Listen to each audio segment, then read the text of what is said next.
يابا اهل المدينه يرحبون بيكم، يقول حياهم الله. شوفوا المي وشوفوا جريانه. يابا اهل حديثه ضامين علينا هذا المكان. ليش؟ هذا المكان يبعد عن بغداد 2.5 إلى 3 بالزايد.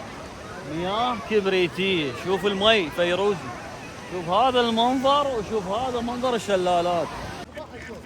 عاشت ايدك ويا هاي الونسه اللي دا تشوفوها، هذا مي علاج.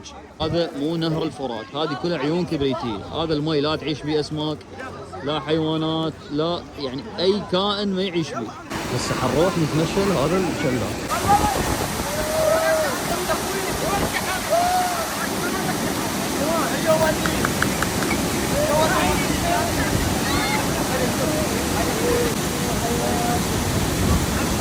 وانا فحله بالهجره.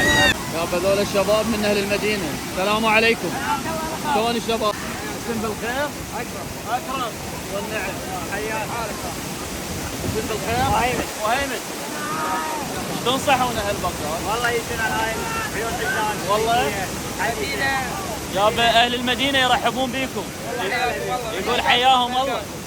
وانا نصيحه عيوننا مفتوحه الشقات. الشباب واهل المدينه طيبين، والمنطقه والمكان كلش حلوه. ايش تنتظرون؟ ادخلوا على تطبيق جولاتي وكتبوا عيون حجلان تجون لهذا المكان. المكان قسمين، قسم هذا الشلال وقسم البحيره. هذا غميج للي يريد يسبح يستمتع بموضوع السباحه، هذا المكان يناسبه اكثر. للي يريد قعدات حلوه وتصوير وشلالات، هذا المكان احلى. هذا الجسر اللي تشوفوه هو جسر تاريخي، الجسر العثماني. طبعا المكان مثل ما تشوفوه كبرات، حدايق، قعدات، محلات، سيارتك هنا تخليها. هذا الجسر العثماني.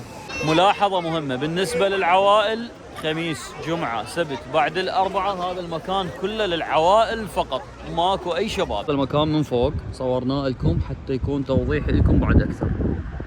حقيقه المكان جدا جميل.